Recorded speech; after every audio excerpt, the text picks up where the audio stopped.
اعوذ باللہ من الشیطان الرجیم بسم اللہ الرحمن الرحیم الحمد للہ رب العالمین والصلاة والسلام علی رسولہ النبی الکریم۔ ایک اور قول ہے خوف والی چیز کو یاد کرنے سے دل کا بے چین ہو جانا اور حرکت کرنا۔ ایک اور قول یہ ہے کہ دل کا اس بات سے ڈر جانا کہ کہیں اس کو ناپسندیدہ چیز نہ پہنچ جائے اور پسندیدہ چیز اس سے چلی نہ جائے، یعنی دونوں طرح کا ڈر ہوتا ہے کہ کہیں کوئی مس ہیپ نہ ہو جائے اور کہیں جو میرے پاس نعمتیں ہیں ان کا زوال نہ ہو جائے۔ خوف کی کئی قسمیں ہیں۔ خوف کے لیے لفظ خوف استعمال ہوتا ہے، اشفاق ہوتا ہے، خشیت ہوتی ہے، وجل ہوتا ہے، رہبت، ہیبت، یہ ساری چیزیں، یہ سارے الفاظ جو ہیں ملتے جلتے ہیں اور قرآن مجید میں استعمال بھی ہوئے۔ تو خوف سے مراد یہاں دل کا بے قرار ہونا اور حرام کا ارتکاب کرنا یا واجب چھوڑ دینے کے یا مستحب کاموں میں کوتاہی کرنے کی وجہ سے اللہ سے سزا کی توقع رکھنا، یعنی کہ اگر میں نے غلط کیا یا جو کرنا چاہیے وہ نہیں کیا یا پسندیدہ کاموں میں کوتاہی کی تو پھر میرا کیا بنے گا۔ اشفاق وہ ڈر ہوتا ہے کہ انسان ڈرتا ہے کہ اللہ نیک عمل قبول نہیں کرے گا، پھر نفس حرام کاموں سے رک جاتا ہے اور بھلائی کے کاموں کی طرف جلدی کرتا ہے۔ خشیت جو ہے یہ خوف سے زیادہ خاص ہے۔ خشیت اللہ کا ایسا خوف ہے جس کے ساتھ اللہ جل وعلا کی صفات کا علم ہوتا ہے، اسی لیے کہا جاتا ہے انما یخشی اللہ من عبادہ العلماء، کہ اللہ سے تو اس کے بندوں میں سے صرف جاننے والے نہیں، جو اللہ کی معرفت رکھتے ہیں، اللہ کو پہچانتے ہیں، وہی ڈرتے ہیں۔ صحیح حدیث میں آتا ہے جب رسول اللہ صلی اللہ علیہ وسلم نے فرمایا خبردار اللہ کی قسم میں تمہاری نسبت اللہ سے زیادہ ڈرنے والا ہوں اور تم سب سے زیادہ تقوی رکھنے والا ہوں۔ وجل کہتے ہیں دل کی کپاہٹ کو، اور ایسی ہستی کو یاد کر کے ٹکڑے ٹکڑے ہو جانا جس کی سلطنت اور اس کی سزا سے خوف کھایا جاتا ہو، یعنی سخت ڈر، کسی بڑی ہستی کا سخت ڈر کہ جس سے یہ ہوگا کہ انسان کا دل پاش پاش ہونے لگے۔ رہبت کہتے ہیں ناپسندیدہ چیز سے بھاگ جانے کا، اور ہیبت کہتے ہیں وہ خوف جس کے ساتھ اس ہستی کی تعظیم اور بڑائی ملی ہوئی ہو۔ ابن قیم کہتے ہیں بس عام مومن خوف رکھتے ہیں اور علماء اور اللہ کی معرفت رکھنے والے خشیت رکھتے ہیں اور اللہ سے محبت کرنے والے ہیبت رکھتے ہیں اور اللہ کے مقربین اللہ کی تعظیم کرتے ہیں۔ تو عام لوگ ڈرتے ہیں، علماء معرفت رکھنے والی خشیت رکھتے ہیں اور اللہ سے محبت کرنے والے ہیبت کا شکار ہوتے ہیں، یعنی اللہ تعالیٰ کی تعظیم بھی ہوتی ہے لیکن ہیبت اور اللہ کے جو مقربین ہوتے ہیں وہ ڈر کے ساتھ ان کے اندر اللہ کی عظمت کا احساس ہوتا ہے۔ اور جتنا انسان کے دل میں اللہ کی معرفت کا علم ہوتا ہے اتنا ہی اس کے دل میں اللہ کا خوف اور خشیت ہوتی ہے۔ تو اللہ سبحانہ وتعالیٰ سے ڈرنے کے دو مقامات ہیں، ایک ہے عام لوگوں کا خوف اور ایک ہے صاحب معرفت کا خوف۔ جو پہلا خوف ہے وہ اللہ کے عذاب سے ڈرنے کا ہے اور یہ عام لوگوں کا خوف ہے، اور خوف کی یہ قسم جنت اور جہنم پر ایمان لانے کی وجہ سے ہوتی ہے، اور اس بات پر ایمان لانا کہ جنت اور جہنم اطاعت اور نافرمانی کا بدلہ ہے۔ نمبر 2، اللہ کو پہچاننے والوں کا خوف، یہ ہے اللہ کی ذات سے خوف کھانا، کیونکہ ان کو یہ 3 لفظ ہی کافی ہیں، وَيُحَذِّرُكُمُ اللَّهُ نَفْسَهُ، اللہ تمہیں اپنے آپ سے ڈراتا ہے۔ یہی وجہ ہے کہ حدیث میں آتا ہے، حضرت عائشہ کہتی ہیں کہ نبی صلی اللہ علیہ وسلم نے کوئی کام کیا اور لوگوں کو بھی وہ کرنے کی اجازت دی، لیکن کچھ لوگوں نے اس سے پرہیز کرنا اچھا خیال کیا۔ ان کا یہ رویہ نبی صلی اللہ علیہ وسلم کو پہنچا تو آپ نے خطبہ دیا، اللہ کی حمد و ثنا بیان کی، پھر فرمایا ان لوگوں کو کیا ہو گیا ہے جو اس کام سے پرہیز کرتے ہیں جسے میں نے خود کیا ہے۔ اللہ کی قسم میں اللہ کو ان سے زیادہ جاننے والا ہوں اور ان سب سے زیادہ اللہ سے ڈرنے والا ہوں۔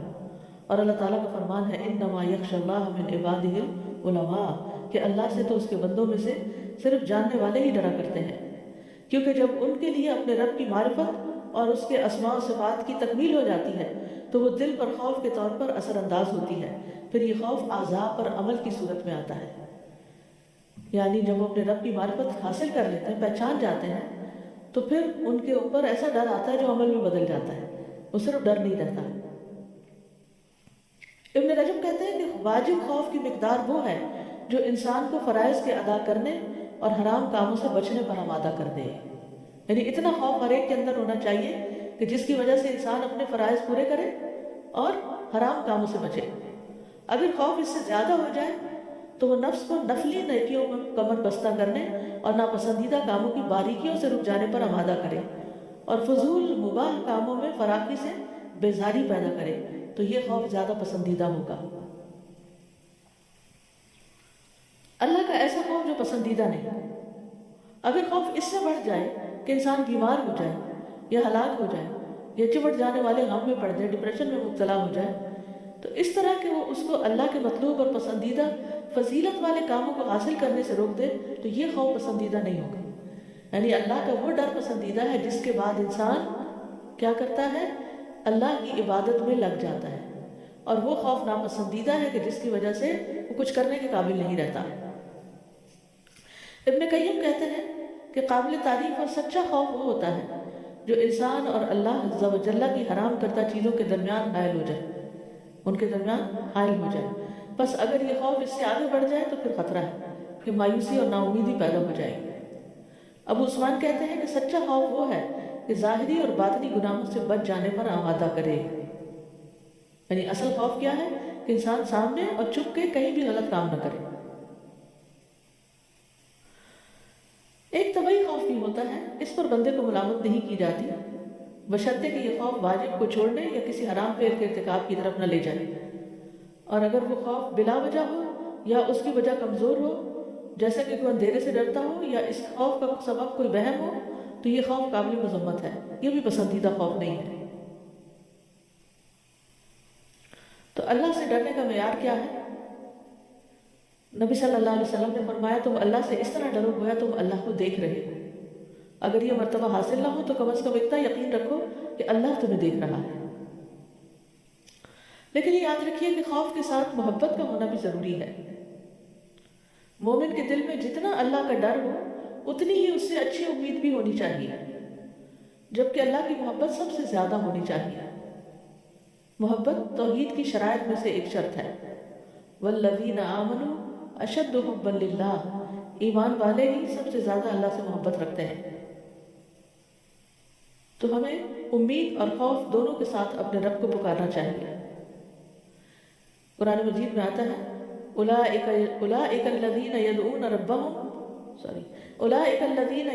یبتغون الی ربہم الوسیلۃ ایہم اقرب ویرجون رحمتہ ویخافون عذابہ ان عذاب ربک کان محذورا۔ یہ سورۃ بنی اسرائیل کی آیت 57 ہے۔ جنہیں یہ لوگ پکارتے ہیں وہ تو خود اپنے رب کی طرف وسیلہ تلاش کرتے ہیں کہ کوئی اس سے قریب تر ہو جائے، وہ اس کی رحمت کے امیدوار رہتے ہیں اور اس کے عذاب سے ڈرتے ہیں۔ بلا شبہ آپ کے رب کا عذاب ڈرنے کی چیز ہے۔ تو اس سے کیا پتہ چلتا ہے کہ خوف کے ساتھ رغبت کا ہونا بھی ضروری ہے، یعنی رحمت کے امیدوار ہونا بھی ضروری ہے۔ پیغمبروں کی صفت آئی ہے انہم کانوا یسارعون فی الخیرات ویدعوننا رغبا ورہبا وکانوا لنا خاشعین۔ بے شک وہ نیکیوں میں جلدی کرتے تھے اور ہمیں رغبت اور خوف سے پکارتے تھے اور وہ ہمارے ہی لیے عاجزی کرنے والے تھے۔ پھر یہ کہ خوف کے ساتھ مٹھاس اور اطمینان کا ہونا بڑا ضروری ہے۔ یعنی مومن جب اللہ سے ڈرتا ہے تو اس کے اندر کڑواہٹ نہیں آتی بلکہ ایمان کی حلاوت آتی ہے۔ اللہ تعالیٰ فرماتے ہیں وَادْعُوهُ خَوْفًا وَطَمَعًا إِنَّ رَحْمَةَ اللَّهِ قَرِيبٌ مِّنَ الْمُحْسِنِينَ إِنَّ رَحْمَةَ اللَّهِ قَرِيبٌ مِّنَ الْمُحْسِنِينَ۔ اسے خوف اور طمع سے پکارو، بے شک اللہ کی رحمت نیکی کرنے والوں کے قریب ہے۔ پھر یہ کہ اللہ کا خوف ہمیں اللہ کے قریب کرتا ہے۔ اللہ عز و جل کا خوف خوش قسمتی کی علامت ہے، کیونکہ انسان اپنے ہی پیدا کرنے والے سے ڈرتا ہے۔ یہ خوف عزت کا باعث ہے کیونکہ یہ انسان کو اللہ سے جوڑ دیتا ہے، انسان اللہ کی طرف پلٹ آتا ہے۔ اللہ سے ڈرنے کی اہمیت اور فضیلت کیا ہے؟ اللہ سے ڈرنے کی اہمیت اور اس کی فضیلت۔ اللہ کا خوف لازم ہے، یہ راستے کی منزلوں میں سے سب سے بڑی منزل ہے اور دل کے لیے بہت زیادہ مفید ہے۔ یہ ہر شخص پر فرض ہے، جیسا کہ ابن قیم کہتے ہیں کہ اللہ سے ڈرنا واجب ہے، جو نہیں ڈرتا وہ گناہگار ہے۔ یعنی ہم یہ نہیں کہہ سکتے کہ اللہ ہے صرف پیار ہی پیار، اللہ تعالیٰ سزا بھی دیتا ہے۔ صرف اللہ سے ڈرنے کا حکم ہے وَإِيَّايَ فَارْهَبُونِ۔ لوگوں کی بجائے بھی اللہ سے ڈرنا چاہیے، جیسے سورۃ المائدہ میں آتا ہے فلا تخشوا الناس واخشونی، تم لوگوں سے نہ ڈرو اور مجھ سے ڈرو۔ کبھی خوف حرام بھی ہوتا ہے، جیسے غیر اللہ سے ڈرنا، جس طرح اللہ سے ڈرا جاتا ہے یا اس سے بھی زیادہ ڈرنا، یہ اللہ کے ساتھ شرک ہے۔ یہ ایسا ہی ہے جیسا کہ غیر اللہ سے اس طرح محبت کرنا جس طرح کی محبت اللہ سے کی جاتی ہے یا اس سے بھی بڑھ کر۔ اللہ سبحانہ وتعالیٰ قرآن مجید میں فرماتے ہیں وَلَقَدْ وَصَّيْنَا الَّذِينَ أُوتُوا الْكِتَابَ وَلَقَدْ وَصَّيْنَا الَّذِينَ أُوتُوا الْكِتَابَ مِن قَبْلِكُمْ وَإِيَّايَ أَنِ اتَّقُوا اللَّهَ، اور بلا شبہ ہم نے ان لوگوں کو جنہیں تم سے پہلے کتاب دی گئی اور تمہیں بھی تاکیدی حکم دیا کہ اللہ کا تقوی اختیار کرو، یعنی اللہ سے ڈرو۔ اللہ سبحانہ وتعالیٰ اپنی ذات سے بندوں کو ڈراتا بھی ہے۔ سورۃ الزمر میں آتا ہے لَهُم مِّن فَوْقِهِمْ ظُلَلٌ مِّنَ النَّارِ وَمِن تَحْتِهِمْ ظُلَلٌ ذَلِكَ يُخَوِّفُ اللَّهُ بِهِ عِبَادَهُ يَا عِبَادِ فَاتَّقُونِ، ان کے لیے ان کے اوپر سے آگ کے سائبان ہوں گے اور ان کے نیچے سے بھی سائبان ہوں گے، یہ ہے وہ جس سے اللہ اپنے بندوں کو ڈراتا ہے، اے میرے بندوں پس تم مجھ سے ہی ڈرو۔ ابن کثیر کہتے ہیں کہ اللہ اس جہان کی خبریں اس لیے بیان فرماتا ہے تاکہ اس سے بندوں کو ڈرائے، تاکہ وہ حرام اور گناہ کے کاموں سے بچ جائیں۔ یا عبادی فاتقون، یعنی میری گرفت، میری سزا اور میرے عذاب سے ڈرتے رہیں۔ اللہ اپنے بندوں کو ڈرانے کے لیے کچھ نشانیاں بھیجتا ہے۔ ابو موسیٰ کہتے ہیں کہ نبی صلی اللہ علیہ وسلم کے زمانے میں سورج کو گرہن لگ گیا، آپ تیزی سے اٹھے، آپ کو خوف لاحق ہوا کہ کہیں قیامت تو نہیں آ گئی، یہاں تک کہ آپ مسجد میں تشریف لے آئے۔ آپ کھڑے ہوئے، بہت طویل رکوع اور سجدے کے ساتھ نماز پڑھتے ہیں۔ وہ صحابی کہتے ہیں ابو موسیٰ میں نے آپ کو کبھی نہیں دیکھا کہ کسی نماز میں آپ نے ایسا کیا ہو۔ پھر بے شک آپ نے فرمایا یہی نشانیاں ہیں جو اللہ بھیجتا ہے، یہ کسی کی موت یا کسی کی زندگی کی وجہ سے نہیں ہوتی، بلکہ اس لیے ہوتی ہے، اس لیے اللہ ان کو بھیجتا ہے کہ ان کے ذریعے سے اپنے بندوں کو قیامت کے دن سے خوف دلائے۔ تو اس سے کیا پتہ چلتا ہے کہ اللہ تعالیٰ مختلف طرح کے حالات، واقعات دنیا میں اس طرح پیدا کرتا ہے تاکہ لوگ اللہ کی طرف رجوع کریں، اللہ کی طرف پلٹیں اور اللہ سے ہدایت مانگیں، اپنے گناہوں پر توبہ کریں اور اللہ کے سامنے کھڑے ہونے سے ڈریں۔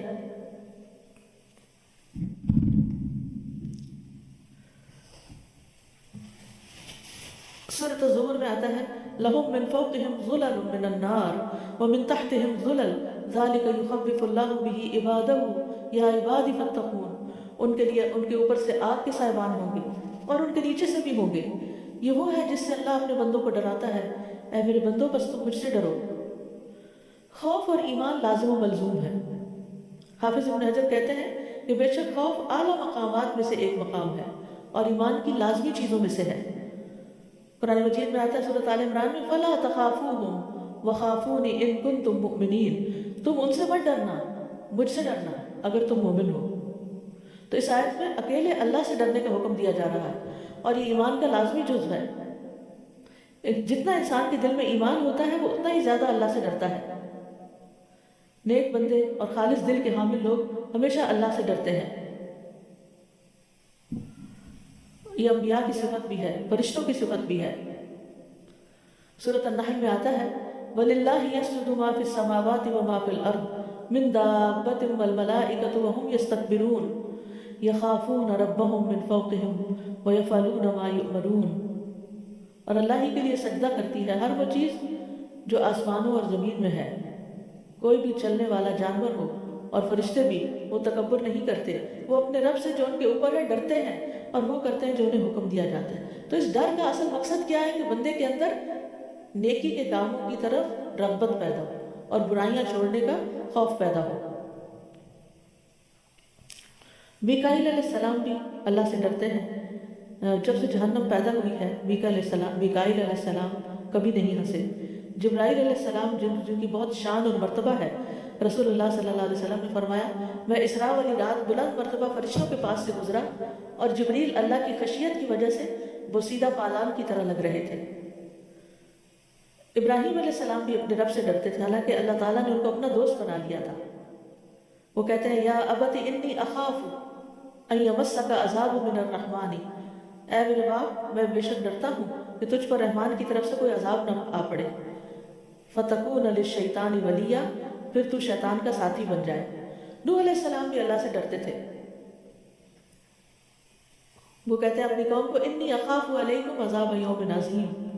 ہود علیہ السلام بھی یہ کہتے ہیں انی اخاف علیکم عذاب یوم عظیم. شعیب علیہ السلام بھی اپنی قوم سے یہ کہتے ہیں وانی اخاف علیکم عذاب یوم محیط. نبی صلی اللہ علیہ وسلم بھی اللہ سے ڈرتے ہیں قل انی اخاف ان عصیت ربی عذاب یوم عظیم. کہہ دو بے شک میں ایک بہت بڑے دن کے عذاب سے ڈرتا ہوں اگر میں اپنے رب کی نافرمانی کروں. حضرت عائشہ کہتی ہیں میں نے رسول اللہ صلی اللہ علیہ وسلم کو کبھی اس طرح کھل کر ہنستے نہیں دیکھا کہ آپ کا حلق نظر آ جائے، بلکہ آپ صرف اسمائل کرتے تھے، تبسم فرماتے. اور جب بھی بادل یا ہوا دیکھتے تو خوف آپ کے چہرے پر پہچانا جا سکتا تھا، حالانکہ آپ اللہ کے رسول تھے. تو میں نے آپ سے عرض کیا یا رسول اللہ جب لوگ بادل دیکھتے تو خوش ہوتے ہیں یہ امید رکھتے ہوئے کہ اس سے بارش برسے گی، لیکن میں آپ کو دیکھتی ہوں کہ آپ بادل دیکھتے ہیں تو ناگواری کا اثر آپ کے چہرے پر ہوتا ہے. تو آپ نے فرمایا اے عائشہ مجھے یہ چیز بے خوف نہیں کرتی کہ اس میں عذاب نہ ہو.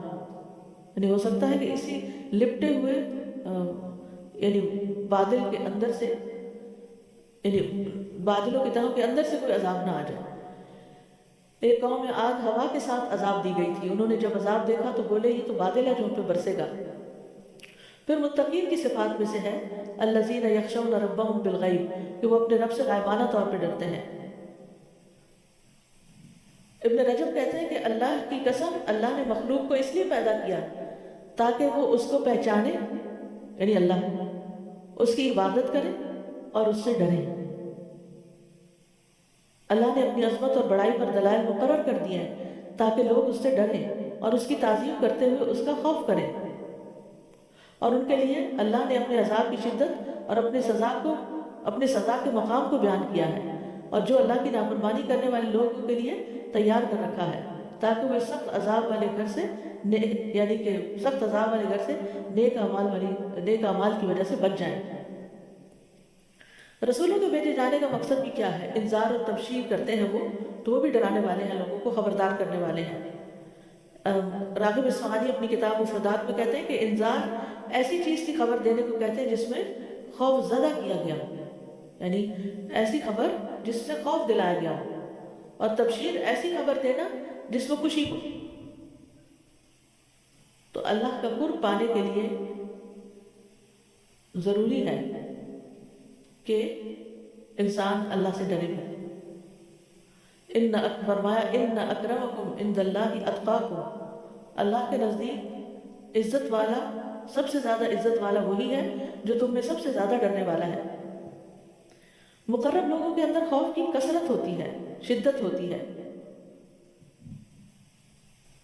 امام ابن قیم ایک مثال سے بات سمجھاتے ہیں اپنی کتاب مدارج السالکین میں کہ اللہ عز و جل کی طرف سفر کرنے والے کے دل کی مثال ایسی ہے جیسا کہ کوئی پرندہ ہو.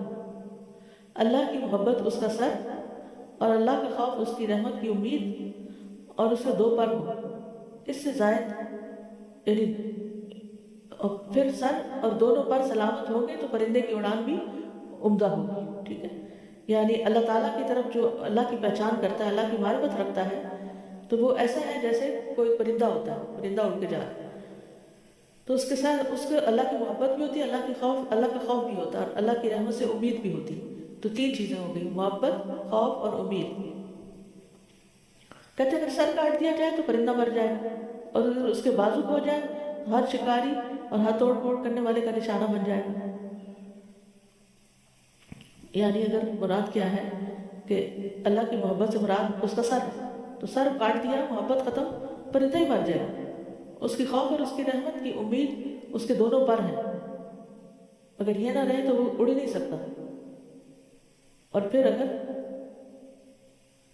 یہ سب چیزیں سلامت ہوں گی تو پرندے کی اڑان بہتر ہوگی، یعنی اطاعت تیز تر ہوگی.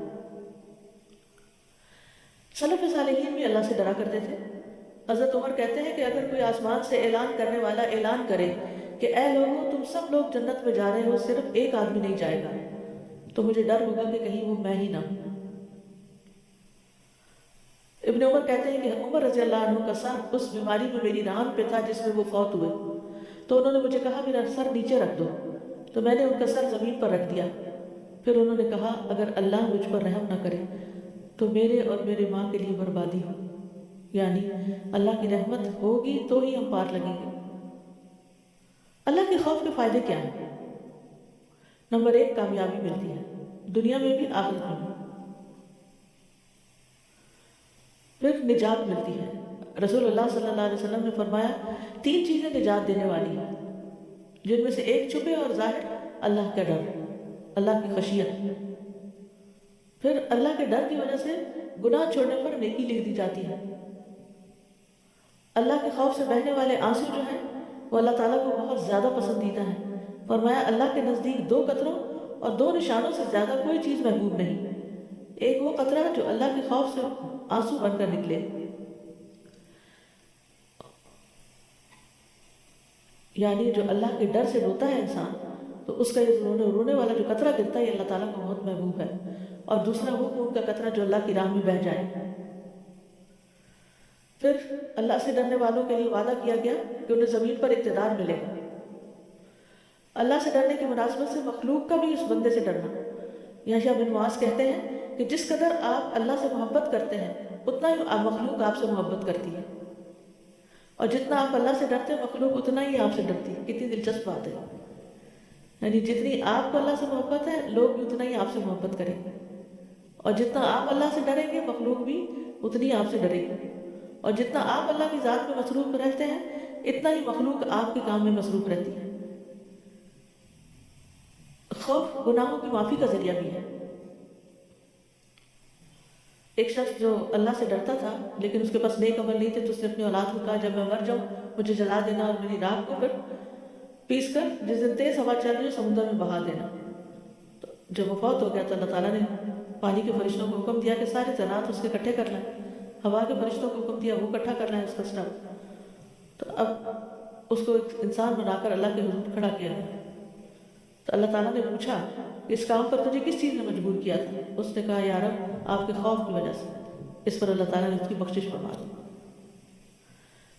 پھر قرآن مجید سے پتہ چلتا ہے کہ مغفرت اور اجر کبیر کا باعث ہے خوف۔ ان الذین یخشون ربهم لهم مغفرت واجر کبیر، یقیناً جو لوگ اپنے رب سے بن دیکھے ڈرتے ہیں ان کے لیے بہت بڑی بخشش اور بہت بڑا اجر ہے۔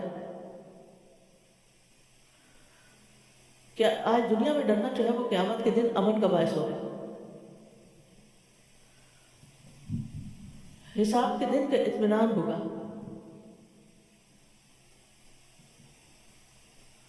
عرش الہی کا سایہ ملے گا۔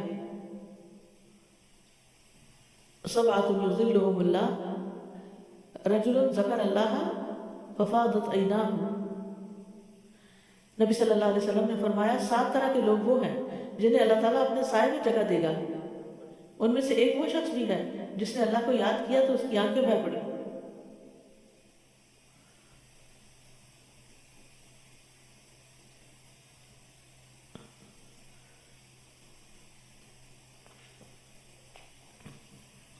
جو شخص اللہ سے ڈرتا ہے اللہ تعالیٰ اس سے راضی ہوتا ہے۔ سورۃ البینہ میں آتا ہے رضی اللہ عنہم ورضوا عنہ ذالک لمن خشی ربہ۔ اللہ ان سے راضی ہو گیا، وہ اللہ سے راضی ہو گئی، یہ اس کے لیے ہے جو اپنے رب سے ڈرے۔ اللہ تعالیٰ سے خوف کی قوت اور نتائج کیا ہیں؟ اللہ تعالیٰ کا حکم ماننا آسان ہو جاتا ہے۔ نماز کے بارے میں آتا ہے وَاسْتَعِينُوا بِالصَّبْرِ وَالصَّلَاةِ وَإِنَّهَا لَكَبِيرَةٌ إِلَّا عَلَى الْخَاشِعِينَ الَّذِينَ يَظُنُّونَ أَنَّهُمْ مُلَاقُو رَبِّهِمْ وَأَنَّهُمْ إِلَيْهِ رَاجِعُونَ۔ اور صبر و نماز سے مدد لو، بلا شبہ نماز بھاری ہے مگر عاجزی کرنے والوں پر نہیں، خاشعین پر نہیں، جو یہ یقین رکھتے ہیں کہ وہ اپنے رب سے عنقریب ملنے والے ہیں اور اسی کی طرف واپس جانے والے ہیں۔ پھر نیک اعمال میں سبقت کا جذبہ پیدا کرتا ہے۔ انہم کانوا یسارعون فی الخیرات رغبا ورہبا وکانوا لنا خاشعین۔